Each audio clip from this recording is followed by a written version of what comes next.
சோழ வளநாட்டில் திருவாரூருக்கு வடக்கே நன்னிலத்துக்கு பக்கத்தில் சாத்தமங்கை அப்படின்னு ஒரு சிற்றூர் இருக்கிறது. பிரம்மதேவர் பூஜித்த அயவந்திநாதர் அங்கே கோவில் கொண்டுள்ளார். சுமார் 1500 ஆண்டுகளுக்கு முன்னால் அந்த ஊரில் திருநீல நக்கர் என்ற அந்தணர் வாழ்ந்து வந்தார். அவர் மிகுந்த ஒழுக்கசீலர். வேத ஆகம முறைப்படி சிவபூஜைகள் செய்வதும் சிவனடியார்களை உபசரிப்பதும் வாழ்க்கை நெறியாக கொண்டு வாழ்ந்து வந்தார். ஒரு திருவாதிரை நன்னாளில் அவர் அயவந்திநாதர் கோவிலுக்கு போனார். பூஜைக்கு உரிய பொருள்களை எடுத்துக்கொண்டு அவரது மனைவி பின்தொடர்ந்தார். நியமப்படி அபிஷேகம் ஆராதனைகள் முடித்து பஞ்சாட்சர மந்திரத்தை ஜபித்தபடி இருந்தார் திருநீலநக்கர். அந்த நேரத்தில் மேலிருந்து ஒரு சிலந்தி இறைவன் மேலே விழுந்தது. அதை பார்த்து அவர் மனைவி பதறிப்போய் அந்த சிலந்தியை ஊதி வெளியே தள்ளினார். திருநீலநக்கருக்கு கோபம் வந்தது. வேறு எப்படியாவது சிலந்தியை வெளியேற்றியிருக்கலாமே. வாயால் ஊதியதால் எச்சில் சுவாமி திருமேனி மேல் பட்டது அபச்சாரம் அல்லவா என்று மனைவியை கடிந்து கொண்டு, பெரும் பாவம் செய்த உன்னை நான் துறந்து விட்டேன் என்று கோபத்தோடு சொல்லிட்டு தான் மட்டும் வீட்டுக்கு சென்று விட்டார். அந்த அம்மையார் என்ன செய்வதென்று தெரியாமல் கோவிலிலேயே தங்கிவிட்டார். அன்றிரவு இறைவன் திருநீலநக்கரின் கனவில் தோன்றி தன் உடல் முழுதும் சிலந்தி விஷத்தால் கொப்புளங்கள் இருப்பதை காட்டி, உன் மனைவி பரிவுடன் ஊதிய இடத்தில் மட்டும் கொப்புளங்கள் இல்லை என்று காட்டினார்.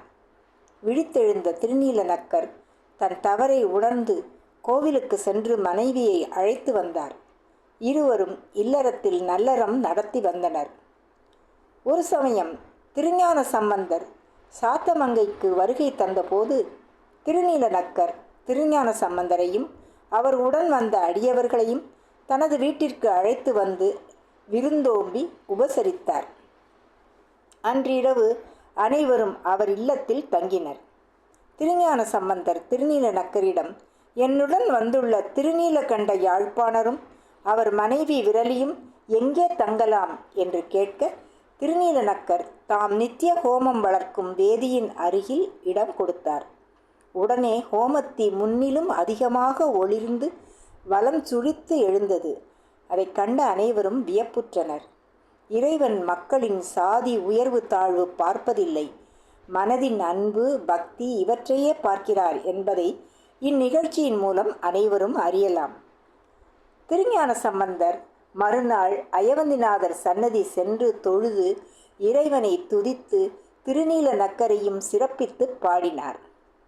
சில நாட்கள் கழித்து திருஞான சம்பந்தர் வேறு ஸ்தலங்களை காண கிளம்பி சென்றார். திருஞான சம்பந்தருக்கு திருமணம் நிச்சயமான பொழுது திருமண சடங்குகளை செய்யவும் ஹோமத்தில் வேதங்களை ஓதவும் திருநீலநக்க நாயனாருக்கு அழைப்பு விடுத்தார். மிகுந்த மகிழ்ச்சியுடன் திருநீலநக்க நாயனார் தன் மனைவியுடன் அங்கு சென்றார். பெருமண நல்லூரில் திருஞான சம்பந்தர் திருமணத்தின் போது எழுந்த சிவஜோதியில் அனைவருடன் திருநீலநக்கரும் அவர் மனைவியாரும் சேர்ந்து இறைவனுடன் இரண்டர கலந்தனர். திருச்சிற்றம்பலம்.